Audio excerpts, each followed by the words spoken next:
அஸ்ஸலாமு அலைக்கும் வரஹ்மத்துல்லாஹி வபரகாத்துஹு. தினமும் ஒரு ஹதீஸ்.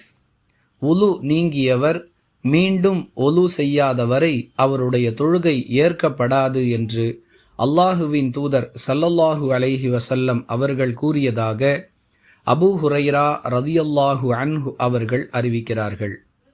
நூல் புகாரி, ஹதீஸ் எண் 135. அன்பிற்குரிய அல்லாஹுவின் நல்லடியார்களே, ஒலு இல்லாமல் தொழுகை இல்லை, ஒலு செய்யாதவருடைய தொழுகை ஏற்கப்படாது, இந்த தகவல்களெல்லாம் அனைத்து முஸ்லிம்களுக்கும் தெரியும்.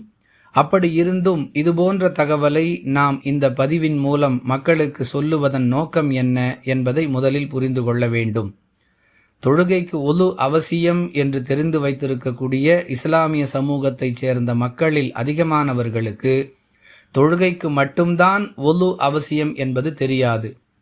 திருக்குரானை தொடுவதற்கு ஒலு செய்ய வேண்டும், திருக்குரானை ஓதுவதற்கு ஒலு செய்ய வேண்டும், இன்னும் சிலர் தாலீம் கிதாபை படிப்பதற்கு ஒலு செய்ய வேண்டும், தாலீம் கிதாப் வாசிக்கப்படக்கூடிய சபைகளில் கலந்து கொள்வதற்கு ஒலு செய்ய வேண்டும், இன்னும் சிலர் குழந்தைகளுக்கு பாலூட்டுவதற்கு முன்பாக தாய்மார்கள் ஒலு செய்து கொள்வது நல்லது என்றெல்லாம் பரப்புகிறார்கள். அன்பானவர்களே, இந்த கருத்துகளுக்கும் இஸ்லாத்திற்கும் எந்த சம்பந்தமும் இல்லை. இஸ்லாத்தை பொறுத்தவரை ஒலு கட்டாயமாக்கப்பட்ட ஒரே ஒரு நிகழ்வு தொழுகை மட்டுமே. இதை தவிர வேறு எந்த இடத்திற்கும் ஒலு செய்வதை அல்லாஹுவோ அவனுடைய தூதரோ அவசியமாக்கவில்லை. சில இடங்களில் ஒலு செய்வது சுன்னத், அதாவது செய்தால் நன்மை, இல்லை என்றால் குற்றமில்லை. அவை எந்தெந்த சந்தர்ப்பங்கள் என்பதை வேறு பல பதிவுகளில் நாம் மிக தெளிவாக விளக்கி இருக்கிறோம்.